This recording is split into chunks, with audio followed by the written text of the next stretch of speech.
রবিচন্দ্রন অশ্বিন, আকাশ চোপড়া বা আরও যারা যারা বাংলাদেশ দলকে সুপার ফোরে দেখছিলেন না, তাদের উপর আপনার রাগ হয়েছিল বটে। আশাবাদী সমর্থকরা অনেক আশা করেছিলেন তাদের একটা জবাব দিতে হবে, সেই জবাবটা দিতে পারল না। বাংলাদেশ দল প্রথম ম্যাচে হংকংয়ের বিপক্ষে সাদামাটা একটা জয় পেয়েছে এবং দ্বিতীয় ম্যাচে এসে বাজেভাবে, খুবই শোচনীয়ভাবে পরাজিত হয়েছে শ্রীলঙ্কার বিপক্ষে। এবং তাতেই সুপার ফোরে ওঠার যে সমীকরণ, সেটা কিন্তু অনেক অনেক যদি কিন্তুর উপর নির্ভরশীল। এখন আফগানিস্তানের বিপক্ষে শেষ ম্যাচটা এখন জিততেই হবে বাংলাদেশকে, এবং তাকিয়ে থাকতে হবে আফগানিস্তান এবং শ্রীলঙ্কার মধ্যকার শেষ ম্যাচের দিকে। সেখানে শ্রীলঙ্কা, যেই শ্রীলঙ্কার বিপক্ষে আমাদের রাইভালরিটা অনেক বেশি, সেই শ্রীলঙ্কার জয় কামনা করতে হবে।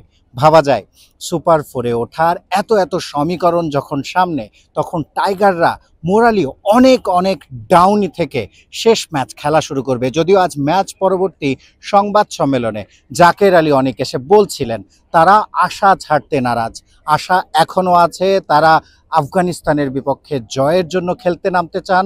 এবং এই ম্যাচেও তারা জয়ের জন্যই খেলেছিলেন, যেখানে পাওয়ার প্লেতে শুরুতে যে ব্যাটিং দুর্দশা, সেটাই কিন্তু ভুগিয়েছে শেষ পর্যন্ত।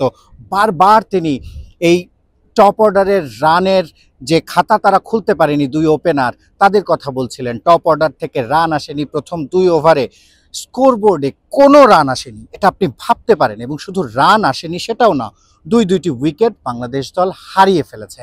তানজিদ হাসান তামিম, পারভেজ হোসেন ইমন, যারা গত সিরিজগুলোতে বাংলাদেশ দলকে কোনো না কোনো একটা ম্যাচে কেউ না কেউ পারফর্ম করে দিয়ে গেছেন, তারা কিন্তু এই ম্যাচে দুইজন একসাথে ফ্লপ করেছেন।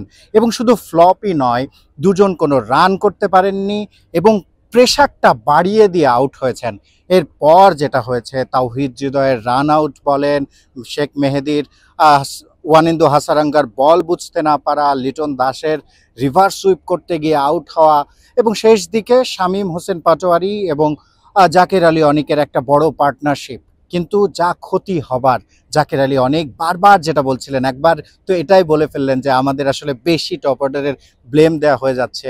তবে আসলে বাংলাদেশ দল ম্যাচ হেরে গেছে প্রথম 2 ওভারেই। এই উইকেটটা একেবারে ব্যাটিং ফ্রেন্ডলি ছিল, সেটা অস্বীকার করেননি জাকের আলী অনেক। শুরুর দিকে বাতাসের একটা ব্যাপার ছিল, কোন পাশে বাতাস ছিল সেটা একটা ব্যাপার ছিল, কিন্তু একেবারেই ওরকম ব্যাটিং করার মতো উইকেট বা বাতাসের বা যে কোনো পরিস্থিতি ছিল না যে আপনি প্রথম 2 ওভারে কোনো রান করতে পারবেন না এবং 2 উইকেট হারিয়ে ফেলবেন। এরপরেও শামীম হোসেন পাটোয়ারি এবং জাকের আলী অনেকের রেকর্ড একটা জুটিতে, অবিচ্ছেদ্য জুটিতে বাংলাদেশ 139 পর্যন্ত যেতে পারে। সেখান থেকে প্রথমেই মুস্তাফিজের উইকেট পাওয়া, কুশল মেন্ডিসকে আউট করে ফেলা, এরপর মিশারাকে যেই ক্যাচটা, সুযোগটা তৈরি হয়েছিল শেখ মেহেদী, সেই সুযোগটা নিতে পারলে, তখন তার রান ছিল মাত্র 1, তিনি কিন্তু ম্যাচ শেষ করেছেন অপরাজিত থেকে। এই সুযোগগুলো হাতছাড়া করে বাংলাদেশ দল বাজেভাবে হেরেছে এবং সুপার ফোরে ওঠার যে সমীকরণ, সেটা অনেক অনেক অনেক কঠিন করে ফেলেছে।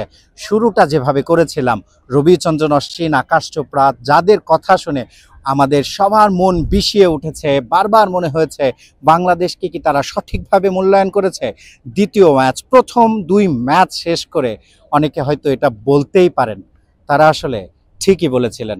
অন্তত আফগানিস্তানের বিপক্ষে শেষ ম্যাচের আগ পর্যন্ত এই কথাটাই সত্য। শিহাব হাসান খান, ক্রিকেট 97, আবুধাবি, সংযুক্ত আরব আমিরাত।